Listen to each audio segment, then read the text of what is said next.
Hey everyone, before we get into today's episode, I just wanted to remind you that we have a ton of extra content over on our Patreon. We do movie watch parties, special Patreon bonus episodes, and all other sorts of wacky stuff that you can access easily if you head on over to patreon.com/filmwhiskey. In 1940, director and star Sir Charles Spencer Chaplin gave the world a farcical look at the world's deadliest fascist. In 2023, we run it back with a Scottish distillery. The film is The Great Dictator. The whiskey is Tamdhu 15. And we'll review them both. This is The Film and Whiskey Podcast.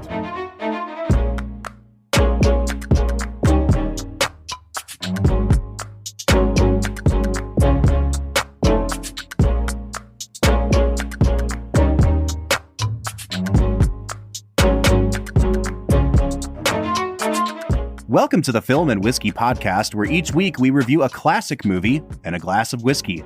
I'm Bob Book. Einstefunka Banana. I believe that's German for I'm Brad G. That is, actually. And this week we are looking at the 1940 Charlie Chaplin comedy, The Great Dictator. Now, if this is your first episode joining us, it's going to be a wild ride, folks, because we're talking about some weird stuff today. But also, I want to set the stage a little bit. We are in the middle of a mini-series of films by director Charlie Chaplin, and we're kind of going a bit out of order here. So we have 4 films on the docket. This is movie number 3, but it is definitely the latest movie chronologically. And it's by far the outlier among these 4 films because it's the only one that's a sound film. Chaplin did not move into making sound pictures until 13 years after the premiere of The Jazz Singer, which is regarded as the first talkie. And you can tell. You kind of can, man. I'm interested to talk about this movie because I think that Chaplin has purpose behind why he uses or doesn't use sound, but it's also really interesting to see someone who is such a master at one medium try his hand at another one in a way that he hasn't done before. Because I feel like now, Brad, we can I can compare him. We can evaluate him against other things from this era. Yes. I've watched Double Indemnity. Yes. I've watched I've watched Casablanca. I've seen films from the 40s that have sound. Yep. And you're right. I think that there are instances where it's like, oh, Chaplin didn't quite know what he was doing here. And it's kind of endearing. It also makes for, I would say, of the 4 films, and you haven't seen the 4th one yet, I think this is the worst of the 4. I still think it's a damn good movie. So I'm excited to talk about it with you. Yeah, I'm pumped for it as well. This one definitely feels like the outlier. And I think that there's certain elements that don't stick as well because he is in sound. And yet there's other aspects of this film that you can tell having sound as a tool, he does a better job in certain facets. And so, I'm excited to get into it, man. All right, Brad, I guess the place to start, but even before we get into Brad Explains, is just to kind of get your first impressions here. Like, this is obviously your first time seeing this movie, and you talk about how it's the outlier among the 3 that you've seen so far. I think the thing for me, Brad, is that the introduction of sound means that Chaplin now has to write really witty dialogue. And as the movie went on, I was noticing more and more how this reminded me of like a Marx Brothers movie. I don't know if you've ever watched a Marx Brothers film, Brad, but they really relish their one-liners. You know, it's like one of the famous Groucho Marx lines is when he says, one morning I shot an elephant in my pajamas. How he got in my pajamas, I'll never know. Like, it's just that's a one-liner. That's a Marx Brothers. And there's a ton of that in The Great Dictator. But it's interesting because I feel like this movie has a completely different style of comedy from the silent Chaplin films, to the point where it's hard to even draw comparisons between them. Yeah, I think for me, about 80% of the humor in this film just didn't work. Ooh, wow. Okay. I don't know if that's like hot take of all hot takes, but the whole dancing with the globe scene didn't work for me. A lot of the humor of Hitler didn't work Hinkle, Adenoid Hinkle. Okay, I will say, here's a bit of humor that did work for me.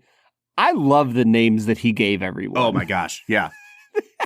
the Bacterian country, and yeah, big fan of all the names. Adenoid Hinkle. What was Mussolini? Oh, I don't remember, but like his right hand man's name is Garbage, and yes, and the Gehring substitute is Herring, and yeah, it's great, man. Yeah, it's incredible. So big fan of that. But as I was saying, a lot of the humor doesn't work. The humor that does work are really small moments. The best of which reminded me of another film, and I'll think of it here in a second. But when he goes off, it reminds me of Lost in Translation. When he is like giving his speech to the typist, and he talks for a solid like 45 seconds, and she types like 3 letters. Yeah. And then he says like 2 words, and she types for a solid 30 seconds. They do that a couple different times. Like, I think there's a moment where he's getting translated by somebody and the same thing happens. Yeah. Yep. And it's incredible. And it made me think of Lost in Translation when, the Japanese director talks for a solid 2 minutes of real time and the translator goes, "Be more stern." Mm-hmm. And then like that's it. He's like, I think he said more. Yeah, I think for me, Brad, there are moments where the humor in this movie is kind of sweet and almost childlike. There are moments where the humor is very clever and it's like very witty and punny and almost not designed to make you laugh out loud, but more to chuckle at the cleverness, like the things like the names, Benito Mussolini in this movie, you were just talking about him. The character's name is Benzino Napoloni, and Mussolini went by the title of Il Duce, and in this movie he goes by Digadicci. Yep. And like things like they replace the word Führer with Fooey, and so there's like little moments like that are just silly. And then there's like the complete slapstick chaos of, like I said, a Marx Brothers movie, to the point where they're getting in food fights. And I think if there is one criticism I can make of the humor in this movie, I think all 3 types of humor worked for me, Brad. But I will admit that the humor doesn't feel consistent throughout this movie, because it's not as if those 3 types of humor are woven throughout the movie. It feels very much like, here's a scene where the humor is very sweet. Here's a scene where the humor is very clever. And then here's a very funny, silly sequence. And they feel kind of disjointed. Yeah, 100%. And I think that was the frustrating part for me, is that I never knew quite where Chaplin was going with a scene, whether it would be a serious scene or a comedic one. And the humor just didn't always land. Mm-hmm. And I know that Chaplin talked about that when he was making this movie, if he knew how truly horrific the Nazis were, he might not have even made the film, because the comedy just doesn't land in light of the horrifying nature of what the Nazis did in Germany and beyond. Yeah. And I think I could feel that. Like, not even knowing that quote, there were certain moments where, like, it almost felt like we were getting an early version of a Schindler's List. Mm. When the troopers are knocking down the doors and pushing their way into the homes, like, I almost wanted to cry. Yeah. Like, and that just... And to his credit, I mean, that scene is not played for laughs. Like, the moments of the Nazis, quote unquote Nazis, in the Jewish ghetto are harrowing. And especially because, Brad, I think we're going to have to kind of set the stage a little bit here. I want to get to Brad Explains, but it's really important from the get-go to talk about the historical context of this movie. So it comes out in 1940. Very obviously, the United States is not in World War II yet. In fact, during the production of this movie, even Great Britain wasn't at war yet. And so Chaplin is really going out on a limb here, and we'll talk about why, when he makes this movie, to parody a world leader, on the level of a Hitler. But also because, we didn't find out, the world didn't find out about the horrific nature of concentration camps or the extent to which they had become death camps until after the war, and this very harrowing documentary footage comes home. And so Chaplin is doing his best from what the rest of the world knew about what was being done to the Jews at this point, and obviously we had Kristallnacht at this point. And so it was even worse than Chaplin knew at this point. But watching it now, over 80 years later, Brad, it does create this kind of surreal sense of like, almost like Inglourious Bastards, where it's an alternate reality of like what could have happened, because the end of this movie, and not to spoil too much of it, but it really is a plea for peace and a plea for humanity to prevail over barbarism. And it's now a very tragic and sad what if, because this movie comes out and we're not even at war yet. And then we know how the next 5 years goes for the world. And it's like, it's just really, it's a really interesting artifact of cinema history. Yeah, that is the thing that is my biggest takeaway from this film. So you're welcome. You can stop listening to the episode now. We'll say nothing else of value. But like, when I look at this movie, I think that the year of release is the most fascinating fact about it. Yes. And that's the thing, is like, you can't hold it against the movie either, because this dude was really, he was taking a stand when no one else was taking a stand. And the fact that we didn't know all of the details at the time can't be held against him, because at least he was doing something. Right. Yeah, no, I mean, he was on the leading edge of saying, hey, this Hitler dude kind of sucks, and he is no good for the world. And the way he goes about it, I think the way I appreciate the parody is that you have to be able to make fun of the evils of this world in such a way that you understand the ridiculousness of evil, that it asks us to do such ridiculous things. Yeah. And it can twist us into such farcical versions of humans that have such ridiculous demands. And I think it's just, this is one of the best iterations of parody the world has ever seen. All right, with that out of the way, it is time for us to get into our first segment of the day, which we call Brad Explains. Brad's gonna give us the movie plot with only 60 seconds ticking on the clock. So let's go ahead and hear your take with this little segment that we call Brad Explains. Brad Explains is the part of the podcast where Brad breaks down the plot of the movie that he has just seen, often for the first time. We have set the stage. This is a movie parodying Hitler. If you haven't seen the movie, I don't know if I can effectively communicate to you just how much of a parody of Hitler this is. Like, it is he is like carbon copying the entire administration of Adolf Hitler and Benito Mussolini and just thumbing his nose at them from across the ocean. And it's pretty ballsy. And Brad's was Mussolini's wife a little bit on the you know what? I don't know. Robust side? I'm not sure. That was an interesting characterization, we'll say. Brad, I'm going to give you 60 seconds on the clock to break down the actual plot of this movie. And go. A barber from Germany fights in World War I. He loses his memory in a plane crash where he saves the life of a German officer. And he wakes up in a new, sorry, not Germany. Tomania. Tomania, I apologize. Tomania, fake Germany. He awakes in a Tomania ruled by Adenoid Hinkle, the Hitler stand-in, who is doing his best to start a world war. The barber, on the other hand, falls in love with a local girl, tries to reopen his shop, and is harangued by the local stormtroopers of Hinkle's regime.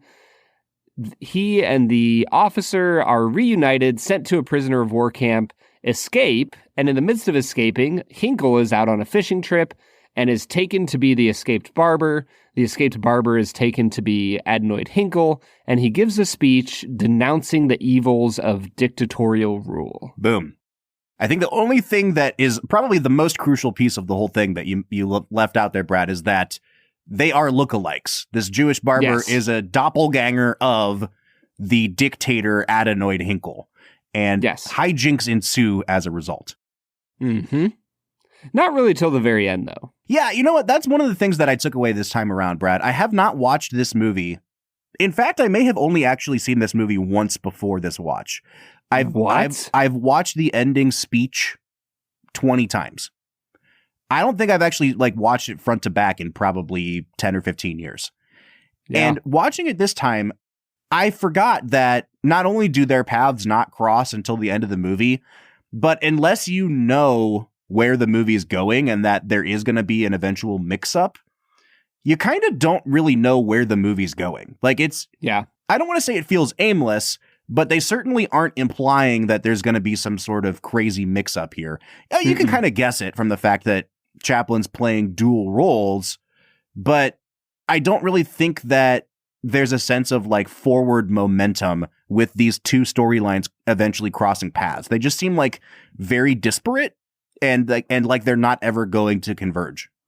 No, I mean, I'll tell you as a first-time viewer, I didn't expect them to converge at all.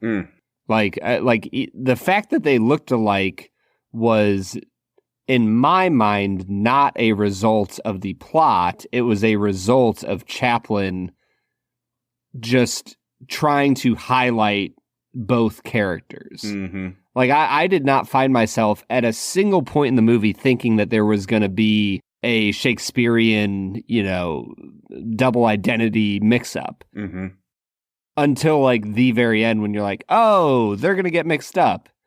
But I'm with you, man. I think the weakest part of this film is how aimless it is. Like you said you wouldn't say that. I will say it. This movie is aimless and has no driving force behind it other than, hey, let's make fun of Hinkle and like kind of show the plight of the Jews in the ghetto. And that's about it. And I think that honestly, like the individual scenes or sequences work really well as like self-contained parody sketches. But they go back and forth between Hinkle and the Jewish barber. And like I said, I mean, there's just no hint that those are going to intersect at any point. And there's some parts of the movie where Hinkle completely disappears from the picture. There's other parts of the movie where the Jewish barber completely disappears from the picture. And especially the last 40 minutes of the movie, Brad, which I think are by far the strongest part of the movie, like to the point where I have no complaints really about any of what happens in the last 40 minutes. Hinkle, the dictator, receives a visit from this Benito Mussolini stand-in. It's really, really funny. Like the train arriving in the station and then backing up and then moving forward. It's like, it is straight Three Stooges. There's so much Three Stooges in this. And then you get the actual mix-up and you get this very rousing speech at the end of the movie. But they spend so much time going full silly and full slapstick with the Mussolini stuff that they don't even show the Jewish barber for like 30 minutes of the movie. And when he finally comes back in the picture, I legitimately, having seen the movie and knowing where it was going, was like, oh yeah, this guy. I forgot about this character, which is probably not something you want at the, 90% finished mark of your movie. Yeah, I mean, I don't know if it was Chaplin's desire to parody Hitler that kind of sent the movie off the rails a little bit as far as like moving towards a conclusion, or if it was just his like first foray into sound that he didn't totally know how to wrap up a movie. But it definitely feels like something was keeping him from being able to keep this movie driving forward towards a satisfying conclusion. Brad, I have a feeling that I like this movie more than you do, and I'm not going to ask you to give, obviously, a final score at this point, but do you agree that individual scenes or sequences of the movie work really well, or was the whole movie, no matter how you kind of slice it, unsuccessful for you? I would say the latter. Wow. Okay.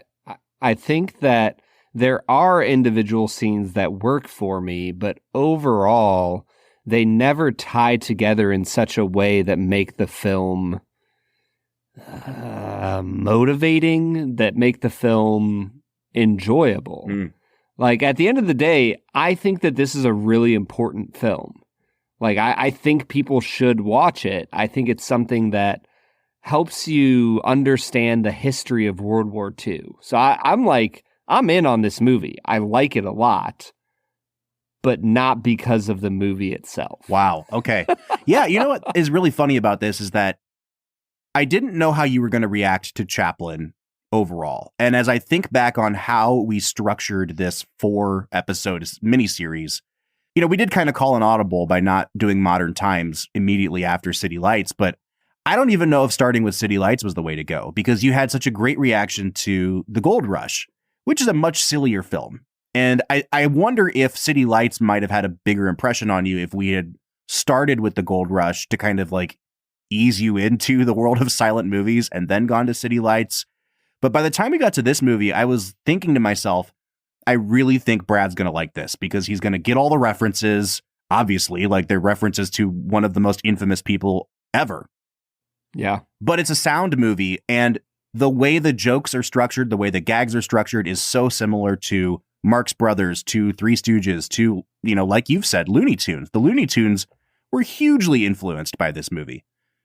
And so I am really surprised that it was ultimately not successful for you. Yeah, I can't explain it other than to say that the jokes just continually fell flat. Like there's a few jokes that worked. And like the very opening speech that Hinkle gives was like pretty funny, but it went on a little bit too long. And the whole gag of him speaking nonsense gibberish German is funny in that first scene. And the rest of the film, it just feels forced. And I don't find it to be amusing unless they use it for effect, like they do with the typewriter scene where, you know, he talks a lot and a little is written, and the reverse. Like that's pretty funny. But overall, just the jokes kind of just continually landed flat for me. I think the thing that kept me involved in the movie and interested was in the story it was telling about Jews in Germany. You know, for me, knowing that it was filmed in 38 and 39 and released in 40, there is a fascination for me to see what Chaplin knew about what was happening. And I think that's the story that was interesting to me. And the reason I was sucked into the film is because I know the history of World War II. Yeah. And what was going on. And so that's what I found fascinating about it as a film. It's an incredible cultural artifact that we have. I do want to kind of defend this movie a little bit, because like I said, I don't think that it's the best of his films that we're watching, but I might fight for this movie harder than any of the 4 movies, just because A, it is a really culturally important movie, but B, I really do think the humor works, and I think that it's one of those films that if you just want to enjoy the really dumb, silly moments, you can. But then there's a lot of moments that they get funnier the more you think about them, and the more you think about the reason why he's doing it. So something like the gibberish German sound. He does it, you know, throughout the movie, where he's not really speaking German, but he mimics Hitler's kind of cadence with these made-up German words and throws in like a Wiener Schnitzel or whatever here and there. I do think it's really funny in the opening scene where he really starts going in on the Jews, and you just keep hearing like der Juden, and he's saying all these horrific things, and the guy that's like announcing on the radio, all he says is Prime Minister Hinkle has just referred to the Jewish people. And then it goes on to the next thing. It's really funny because you know he's saying something way more than that. But what I love about that extended gag is he only does it when he's really mad. And I think that Chaplin really smartly uses that to his advantage, because what he's doing is he's making a commentary on the overall rhetoric of Hitler, and that it only comes up when Hitler is at his angriest. But the things that he spouts when he's angry are, in fact, gibberish. They are nonsense. They are worthy of parody. And I love that keeps coming up, that he talks like a normal, sane person until he flips a switch, and then he becomes Adolf Hitler. And Adolf Hitler is this object of derision. Brad, I think I'm going to end up swearing more on this episode than I initially intended to. But I really feel very strongly about this movie, and I feel very inspired by it. And I think that there is something... Man, I have a lot of feelings. I'm trying to decide what to share and what not to share, Brad. What does it inspire you towards? I think that you and I come from a subculture, Brad, in Christianity, American Christianity, where there has always been a bent to not ruffle feathers politically. And I am we're also from the Midwest. Right, so. right. That's also a cultural thing.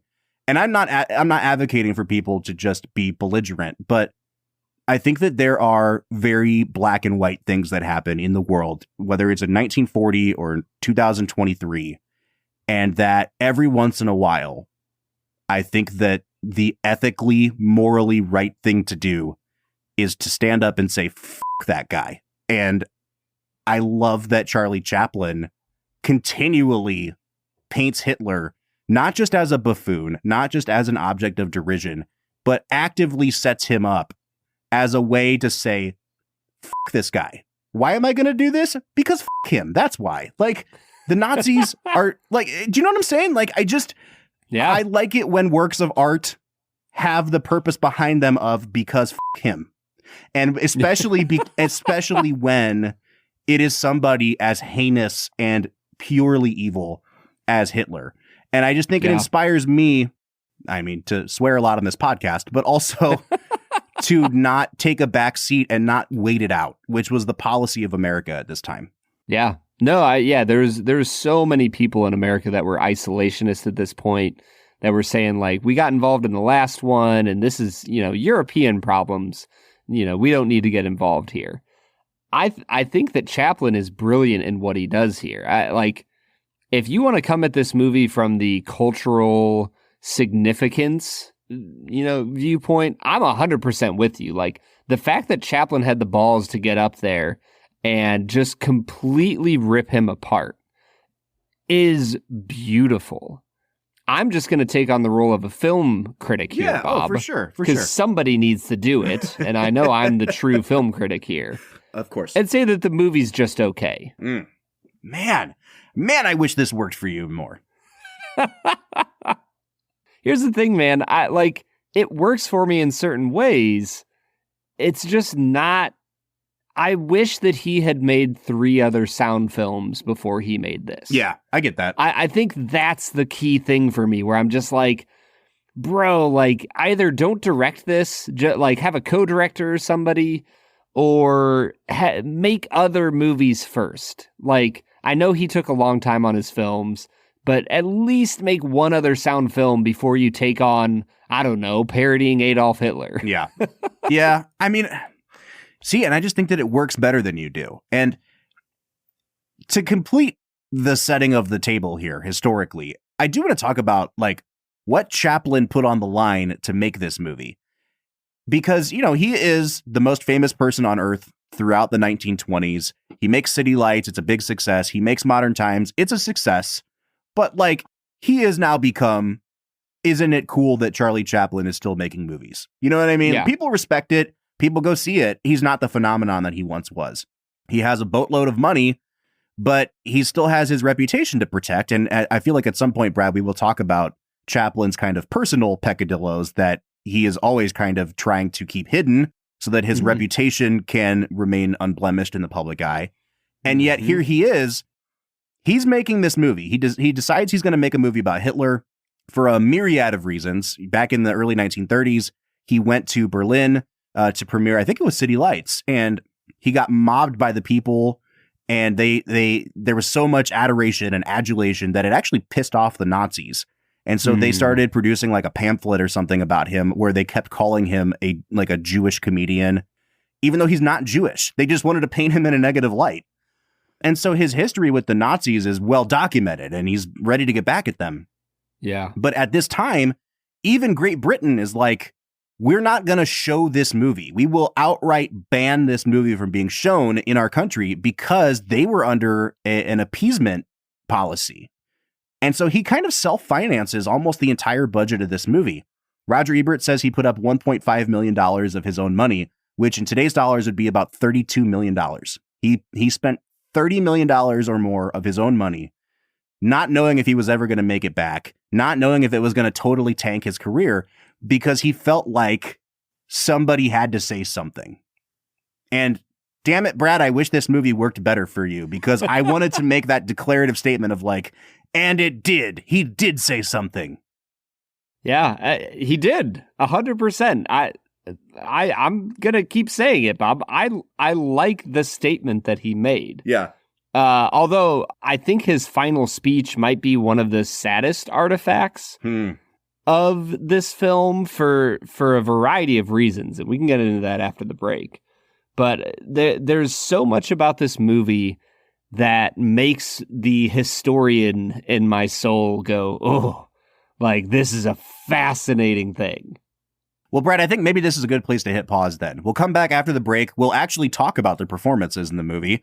We'll talk about that final scene. But before we get there, what do you say we try this Tamdhu 15? After drinking the Tamdhu 10, I am really excited for this. All right, let's get to it.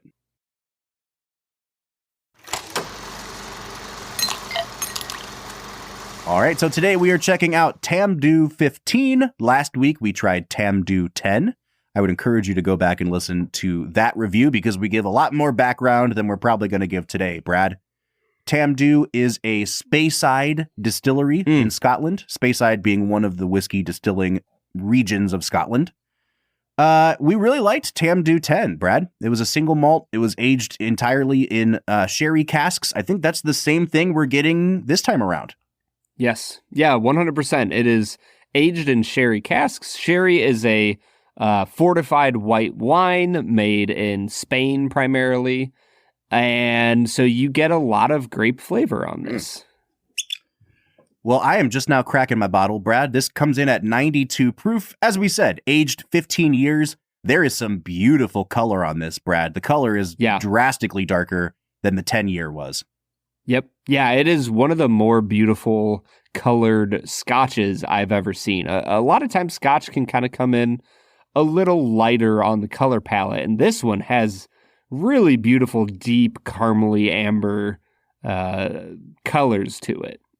All right, man, let's just dive in. I think we've said enough. Like, there's not a ton more information to give here.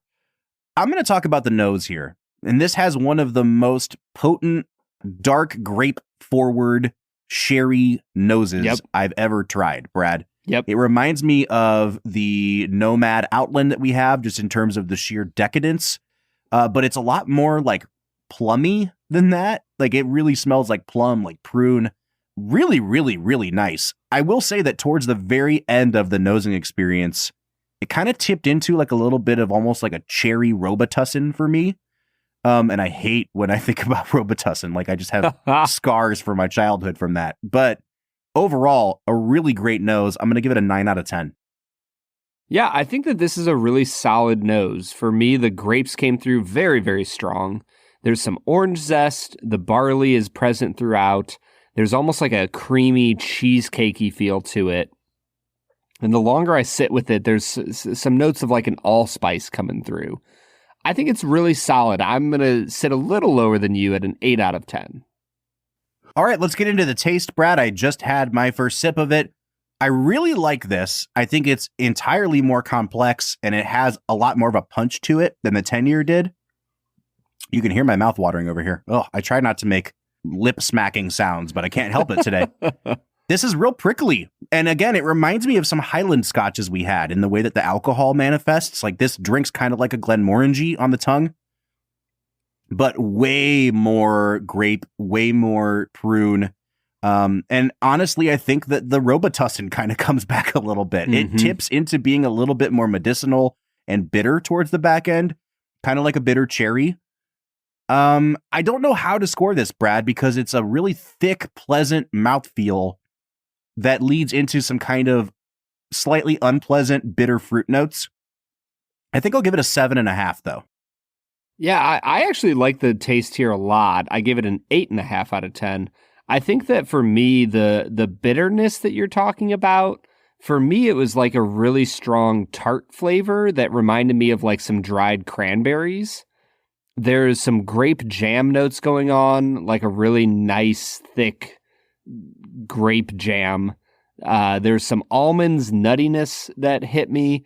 And then I got a little bit of a vanilla, but almost like a blondie. Do you know what I'm talking about? Like the brownie dessert, but, you know, vanilla instead of chocolate. Do I know what you're talking about? Come on, I mean, man. You know, Malone University had some killer blondies. Am I right? Can I give a quick aside? Yeah, 100%. One time I went to get blondies at Applebee's with a friend of mine. It was a late night blondie run. And apparently they had a mix-up in the back that we did not know about because the maple butter sauce that comes with the Blondie at Applebee's Sauce was directly next to the Philly cheesesteak cheese sauce. And so we poured out the sauce and took a bite of our Blondies, and it was covered in Philly cheesesteak cheese. It was freaking gross. I can't imagine anything going wrong with that experience. Sounds delicious. You've never lived until you've had vanilla ice cream topped with Philly cheese. Yeah, that sounds like one of the greatest experiences you probably could have had at Applebee's because you went to Applebee's. Exactly. This sounds like it's your fault, Bob. Perfect. All right, so did you give a score on the finish? The finish, no. The finish for me was like a 7.5. Finished with some like nuttiness, a lot of grape coming through. Gets a little bit oaky. The barley is present. It was a fine finish. Nothing to write home about. Yeah, I think the finish is actually a pretty significant drop off in terms of like the potency. It's really potent on the tongue, like on the palate. And I think pretty prickly. Like I'm surprised this is 92 proof. It drinks hotter than that and it drinks more robust than that. But on the finish, like I will say to its credit, it doesn't have that sort of Robitussin-y aftertaste, but it just kind of dissipates. There's not a lot there. I will still give it a 7 on the finish. Yeah, and then on the balance, I gave this an 8 out of 10. I think it's a really solid expression. It doesn't quite reach the heights that the Tamdhu 10 did for me, and I'm a little bit disappointed there. I'm going to give this a 7 on balance. I actually like this whiskey a lot better than I liked the Tamdhu 10. I just think there's a lot more going on here, and I like that it is so potent and robust. But there is a marked drop-off from nose to taste to finish. And that kind of sucks. So, like, even though I like the flavor profile here a little bit better, actually a lot better than Tamdhu 10, it's not as well balanced. So it's a 7 for me. And that takes us to value. Now, Brad, I believe this is no longer sold in the state of Ohio because I got it on one of our last call runs. Mm-hmm. But looking online, there are some areas where it seems to be really marked up, but I see it listed on Total Wine's website at $129.99. So We're talking about a $130 bottle of whiskey. This is right in line with what we would see from something like a Glenmorangie 18. The only thing is this is 3 years younger than that. So I think this is overpriced, Brad. Yeah, I think at $130, I would give it like a 4.5 on value. Like, I think it's about $40 to $50 too expensive. Like, I think this is a $70 whiskey that maybe $80 whiskey that's $130. And that's hard for me to swallow, man. I don't know if I could recommend that to many people. I always tell myself that I'm going to do this, and I never remember to. But like when I'm editing our episodes, and I hear you say something like, "Oh, this is a $50 whiskey," but it's actually like a $120 whiskey. Mm-hmm. I just want to make sure that everyone understands what you mean when you say that, because my understanding is that you're just going based solely on the drinking experience you had, and like if someone placed this in front of you blind and then said, "How much would you pay for a bottle of that?" Yeah. Yeah, so 100%. It is kind of absent sometimes of the context of like, oh, they finished this in the most rare barrel on earth that was only used one time. And, you know, like, I think that you take that out of the equation and you're kind of just evaluating how much would I pay for this based on how good the juice was. Yeah, the way you're saying it doesn't sound complimentary, but I'm taking it as a compliment. No. I don't mean it. And I think it's good that you and I evaluate stuff differently sometimes. Like, because I'll even say stuff like, hey, I understand why this is priced at $130. I just don't like it. Does that make it a bad value? And that makes it harder for me to evaluate whether it's a good value because it seems like a competitive price in the marketplace for the amount of labor that went into it. This one, I can say pretty definitively, I think is overpriced. Like they're not really using any sort of special barrels to finish this in. I know that it's aged 15 years, but you look at something like a Glenmorangie 18, that is about in line with this, and you get 3 more years of aging. So, yeah, I'm going to give it a 6 out of 10 on value. I don't think it's a horrible value, but there's definitely better whiskeys you can get for this price or cheaper. So, Brad, I am coming out to a 36.5 out of 50. What are you coming out to? Bro, I feel like we were like wildly different throughout this entire experience. And yet here I am at a 36.5 out of 50. Wow. All right. So we're at a 73 out of 100, or an average of, get this, 36.5 out of 50. Ooh, that math. You got it, man. This is kind of just clearing the bar for us to start recommending it. I do think it's a worthwhile drinking experience. I don't know if I'd recommend buying a bottle, but like, there's nothing wrong with this. I would never recommend someone not try it. Yeah, I think it's 100% worth a pour. Even if that pour was like $8 to $10, I think it'd be worth it. But to buy a bottle, like maybe go in on it with a friend or two to try it out. But I don't know if I could recommend a whole bottle of it, Bob, other than the fact that their bottles are freaking gorgeous. It is a very, very lovely looking bottle. Very attractive. Brad, I feel like this whole episode is just like a slight letdown for you. Yeah, and it's your fault, as always. As always. All right, man, let's get back into talking about The Great Dictator. What do you say? Let's get to it. All right, everybody, that was Tamdhu 15, a whiskey that Bob and I had wildly different experiences with, and yet somehow came out to the same score. Which I'm hoping is the case with our final scores on this movie, but I feel like I might be hoping against hope here, Brad. Yeah. I mean, do you want me to ruin your life now or later? I'm happy always later. Let me enjoy these last few moments before you pull the rug out. Well, in order to extend your hope a little longer, I think we need to turn to Canada's favorite segment, Two Facts and a Falsehood. Brad is gonna try to stump you, Bob. Two are right and one is wrong. Two facts and a falsehood. Two Facts and a Falsehood is the part of the podcast where Brad presents 3 items to me as fact about the making of this movie, one of which he has totally made up, and it's my job to figure out which one is the lie. I am currently 1 game under 500 on this season, Brad. I'm at 5-6. I am hoping that I can get back into the good graces of Film and Whiskey Nation by pulling even again. I'm not super optimistic, though. That's assuming that Film and Whiskey Nation wants you to win. I think they at least want it to be competitive, you know? Like, I think the goal for them is a 500 season. That maybe. I mean, in the baseball world, that, could get you into the playoffs. I think if whenever the Browns are 5-6, it's at a point where I'm like, yeah, the season's over. We're gonna end up like 5-11. I guess I'm just hoping that they root for us both equally, so that neither one of us comes out too far ahead of the other. Yeah, no, I don't hope for that at all. I want them to root for me. You know what? Tell me your 2 facts and a falsehood. Let's get this over with. Facts number 1. Chaplin said that wearing Hinkle's costume made him feel more aggressive, and those close to him remember him being more difficult to work with on the days he was shooting as that character. Fact number 2, Maurice Moscovich, who played Mr. Jekyll, was a Jewish immigrant from Poland who, upon hearing of Chaplin's intent to make the film, begged him for a role in the movie, hoping for an opportunity in the shaming of Hitler for his abuse of the Jewish people. Fact number 3, production on the film started in 1937 when not nearly as many people believed Nazism was a menace, as was the case when it was released in 1940.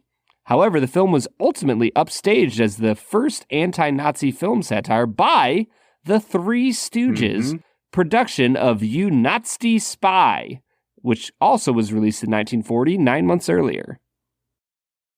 Number 3 is true. I know that for a fact because I perused the Wikipedia article. And I wanted to talk about the Three Stooges at some point. So thank you for making sure we hit that mark, Brad. You're welcome. Number 2 sounds like that could be something that really happened. I really liked that guy's performance in the movie. It was really good. He's the best performance in the movie, Bob. I like to think that he begged Chaplin for a role so that he could stick it to the man.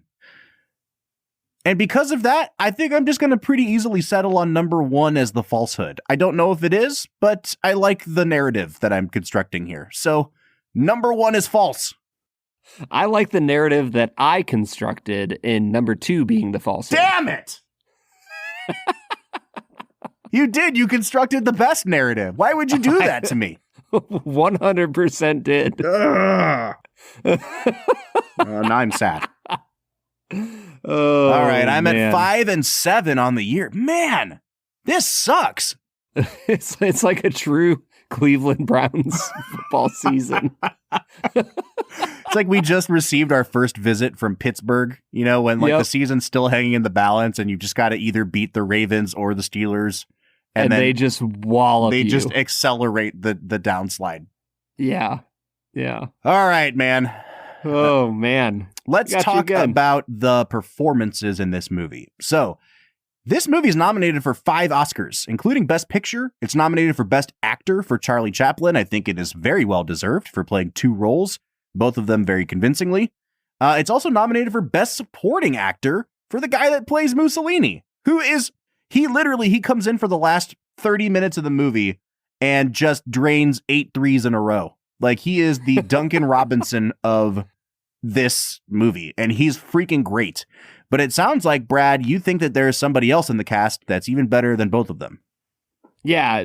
First off, Jack Oakey as Napoleone, the dictator of bacteria. Can we just...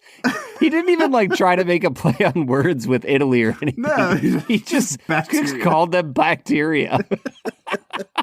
Do you know why? Well, no, I don't. Because them. That's why. It's great. You know, you're right. Italy doesn't get enough shame for its part in World War forget II. that. I don't care if they gave us pasta and shit. Like, forget you. Here's a real question. Do you think that Italy gets a pass in America's mindset because they gave us pasta, pizza, and wine?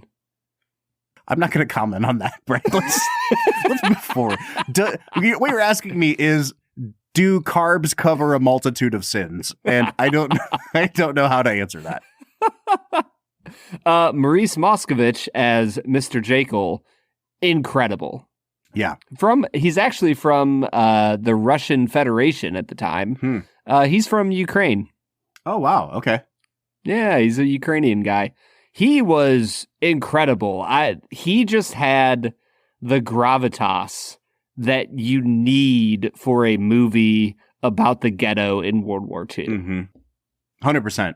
And again, like, I think that it is worth noting that Chaplin very specifically picks people to be in this movie to fill, and I wouldn't say certain roles, but like, that guy's not going to be telling jokes. You know what I mean? Like, he is there to be the tragic side of the film that makes you think about what's actually happening in the real world. And he does such a good job of filling out those roles that I think it helps to make the comedic roles even better. Do you know what I mean? Like, if Chaplin wanted that guy to take a pratfall, it would just undermine the whole movie. And I think he's already kind of trying to build a house of cards. And however successful or unsuccessful you think it is, Brad, I think we can both agree it would have been way more unsuccessful if they tried to make that guy be a comedian. Yes, 100%. I think everybody else in the film has their comedic moments. Even, Hannah, the girl that he falls in love with, played by his wife at the time, Paulette Goddard. Mm-hmm. I think that's an interesting thing we could probably talk about. Absolutely, we can. Everybody has their comedic moments except for him, and I think it works. I think that Henry Daniel, who plays Garbage. Oh, he was my favorite part of the movie. He was so good as Hitler's right-hand man. Yeah. Can I tell you who he reminds me of? Who's that? I thought that he, looks-wise and the way he talks, reminded me of Ralph Fiennes from Schindler's List. Oh, interesting. Wow. Like, there's just something about the way he looks and talks that is slow and menacing. And here, it is very comedic and played for comedy. But there's something about it that I was like, oh, Ralph Fiennes. Yeah, I love that. Good comparison, man. Yeah, thank you. That's what I'm here for. What'd you think of Chaplin in this movie? So you've watched him as the tramp in 2 movies now, and the Jewish barber, there's been a very long-standing debate on if this is, in fact, his last kind of iteration of the tramp.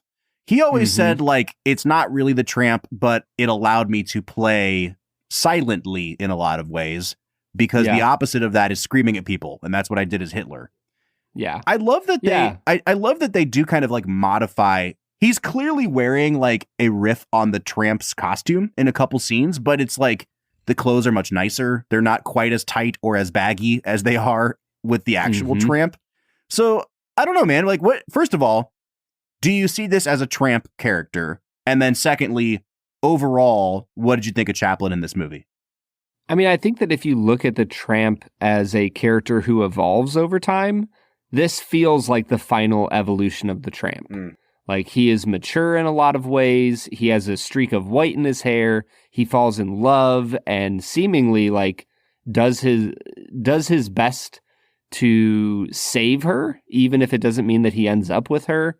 And that feels like an evolution for the tramp. So yeah, I 100% view this as a tramp character. And I've only seen 2 movies with the tramp in it. So you're the expert here. Yeah. I am the expert here, obviously. I mean, Bob, nobody's watched silent films, so come on. You've watched 2 more silent films than the average person, Brad. Where do you think it puts me in like the percentile of movie watchers, of like people who have watched silent films? How many of the American public has watched a silent film? 10%. I'm going to say 10%. 10? So I'm in the top 10, baby. Yeah, you're doing pretty good, man. Let's go. I'm at the tail end of the distribution. So Chaplin overall, playing dual roles. What'd you think of him?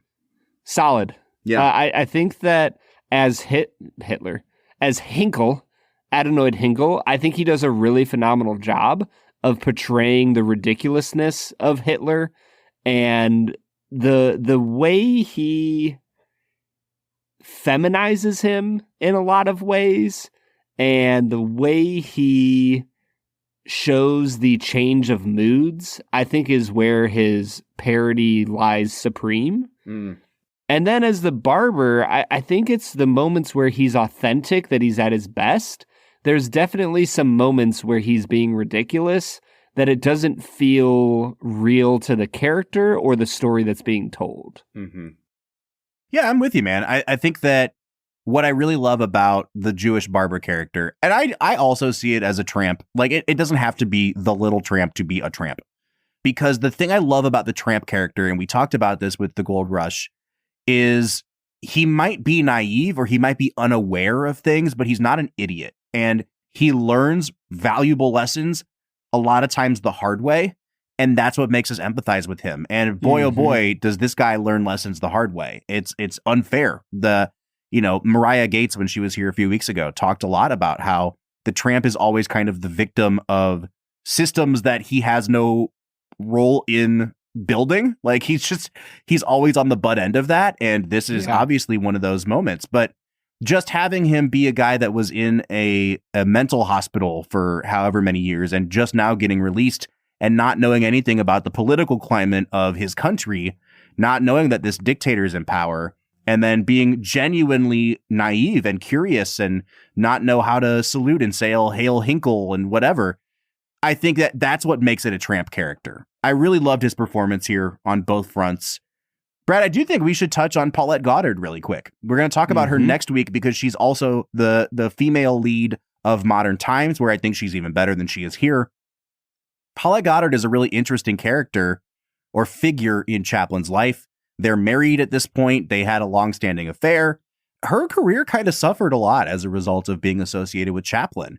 Not because of, again, some of the things we will talk at a later date about Chaplin's personal life, but because he had his own studio. His productions always ran for years and years, so she was always unavailable to do other movies. She was a finalist to play Scarlett O'Hara in Gone with the Wind. It was between her and Vivian Leigh. And she would have been a good Scarlett O'Hara. A lot of people think that the reason she didn't get that role is because of her association with Chaplin. And I think that it's very telling, too, at the end of this movie, the way that the camera is framing her with the dirt on her face just from slightly underneath and the lighting on her face.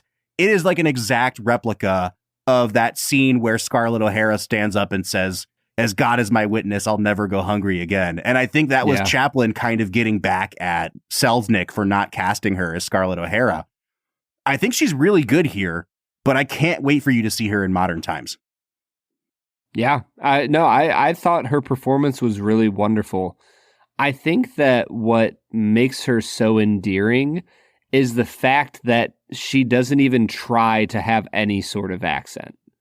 And I think that's something that I actually really liked about the whole film, is that nobody tries to have an accent. Mm-hmm. And there's so many movies that we've talked about where people try to have accents and it just doesn't work. That it's refreshing to see a movie where he's like, oh, you're from New York? Sure, have a New York accent. Oh, you're from, from Great Britain? Sure, have an English accent. I don't care. Like, we're just making fun of everybody. Talk however you want to talk. Well, and it works to comedic effect, too. Like when he has the Mussolini character just be like a guy from the Bronx. Yep. He has like the offensive Italian, like, I get off on a train, I walk in a, hey, I walk what in are a you red doing? carpet. But then he has a New York accent to go with it. It's great. Yes. Did you catch the Napoleon ice cream reference? Yes. Dude. Like, it's little things like that where I'm like, that was the 20% of humor that worked for me. Yeah. I do want to get into our last couple segments of the day, but before we get to that, let's talk really quickly about this closing speech. It has been clipped to death. Every so often I see it making the rounds on like YouTube or Facebook or whatever, and like people don't know what movie it's from. They just know that it's a very rousing speech. I think that in the context of the movie, it's even more impactful. I'm going to be honest with you and say that I really did tear up the moment where it cuts back to him. It cuts from like a medium shot back into a close up, and he starts talking about in the 17th chapter of Luke. It talks about like the man is preaching, and it got to me in my soul. And I just got to say, man, I don't know how much of Chaplin's use of sound worked for you, but it says a lot about him that he's like, if I'm going to make a sound movie, then damn it, I'm going to give a 5-minute speech at the end of it, and it's going to be the best use of sound anyone's ever had. Yeah. I think that the speech is incredible. And it was fascinating reading Ebert's review of this. The speech did not work for him at all. Wow. Have you ever go look up his review of this? I think he wrote it in 2007. Okay. He like lambasted the speech. However, for me, what worked about the speech is that it is set up in a non-comedic way. That the minister of propaganda gets up and gives a obviously propagandist speech, and then he basically says like, it's up to you. The guy that he's escaping with says, it's up to you. You have to give a speech now. And the speech that he gives is incredible. Once again, I'm going to come back at it from the lens of a historical artifact. It's fascinating to me, the humanist bent that you see in the speech. Mm-hmm. Like he quotes scripture for a moment, talks about the kingdom of God being in the hearts of all man, which I'm down with. I'm like, he's preaching there. But it takes such a bent where he's essentially saying humans are able to make human life better. Mm-hmm. And we just need to get rid of these evil leaders and these systems of power that are above us. And if we would just unite as brothers, we'll figure it out. And A, he sounds very communistic there for a moment. Mm-hmm. And B, the reality of the situation is, Bob, humans will never raise themselves above the basic sins that have plagued us for thousands and thousands of years. And I think that's the sad part of the speech for me, is that all throughout the 1900s and the 19th century, the 20th century, we were just fooled by this Enlightenment principle that humans can use science and progress to rise above the evils of the world and just usher in this utopia. And you can see that Chaplin is stuck in that idea, and it just makes me sad for him. Because that's not reality as we see it. And I think as we move into the 21st century, I feel like the world is kind of swinging back to a place of recognizing that there's just evil in the world. Yeah. And we don't always know how to handle it, but it definitely seems to be above us in certain ways. And we have to look to something outside of ourselves to handle it. Well, I think that whether you have an ideology similar to you and me, Brad, or whether someone has an ideology closer to Chaplin's, and again, part of the reason Chaplin has to flee America for 20 years is because he is accused of being a communist. And so it's really interesting to watch this speech through the lens of that, because there's very obviously like, you know, instead of saying like workers of the world unite, he says like soldiers in the name of democracy unite. But like it still has the cadence of very famous communist things. A little hammer and sickle action going on here. And so it's like he tries to like sprinkle some democracy on there so that it get past the people that it needs to get past. But yeah, I mean, I see it the same way. I guess my point is, whether you have a more humanistic approach or a more theological approach like you and I do, I think the tragedy of this speech is that now, in retrospect, it seems too idealistic. It seems too pie in the sky. It seems naive. And I think in the moment, it's Chaplin using whatever power and whatever sway he still has over the audiences of the world to say, guys, like, let's come together in this moment. This is like our last chance to do it before shit gets really bad. Not that shit hadn't gotten bad, but like we know now in retrospect, it got a lot worse and that people ignored him. And so again, that's where I think it's important for us to remember this comes out before any sort of, you know, Allied involvement in World War II, when he could still plausibly in his mind try to turn public opinion and keep the world away from war. And now we just see it as like, oh, wasn't that cute that Chaplin thought he could do that? Yeah. But I mean, that's not what you said earlier, Bob. What did you say earlier about his attempt? I said it was successful. Yeah. Yeah. No, I still think it. Listen, I still think that it is like, if you think that you can change the world with words, if you think that you can inspire people to do something, this is one of the best speeches I've ever seen written. You know what I mean? Like it's not Chaplin's fault that no one listened to him. I think it's a really successful, persuasive speech that fell on ultimately deaf ears, you know? Yeah. And like, on that note, Brad, it's time for our time to make it a double. Time for our last segment of the day. What's another movie that fell on deaf ears?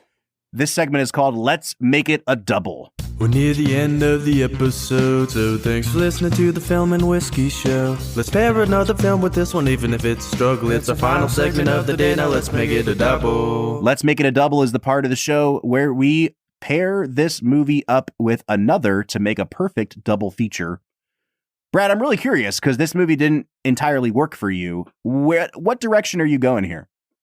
I'm going to go with another movie that I liked, but did not totally work for me.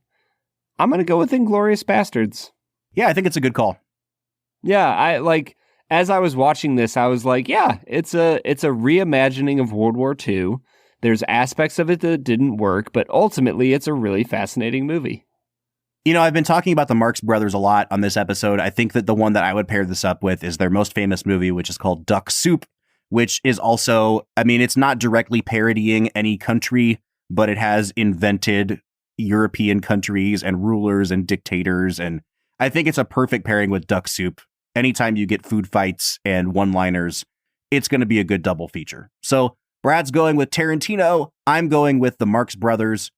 Brad, it's time for us to give this movie some final scores. Should I give it a positive score first, or should you give it a negative score first?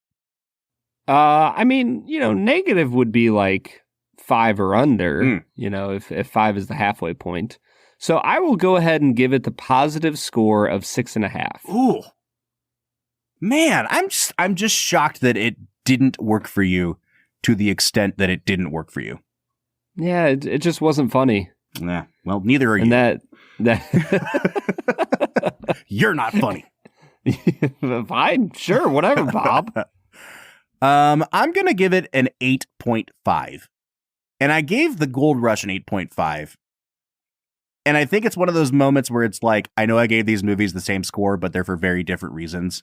This movie is an 8.5 because it is obviously more flawed than The Gold Rush, but it's kind of cool watching Chaplin try to figure out a new medium. And I also think that the things that he nails about this movie, he really, really nails. It's like, it really works for me. It's not as good as The Gold Rush, and I do think of the four we're watching, it's the worst one, but it is more than worthwhile to watch this movie. Yeah, it is the worst one. I really hope someone out there has seen The Great Dictator, because I'd like to know what people think of this one. If you want to let us know, you can find us on our social media accounts, Facebook, Twitter, Instagram, TikTok, @FilmWhiskey. Or jump onto the Discord. Tell Bob how wrong he is on this take about The Great Dictator. You can find a link to our Discord at the end of every single one of our show notes. Next week, we are rounding things out with Chaplin with what I think is his best movie, and I'm sure Brad will argue with me because that's just what we do here. We're watching 1936's Modern Times. So we'll see you for that one next week, but until then, I'm Bob Book. I'm Brad G. And we'll see you next time.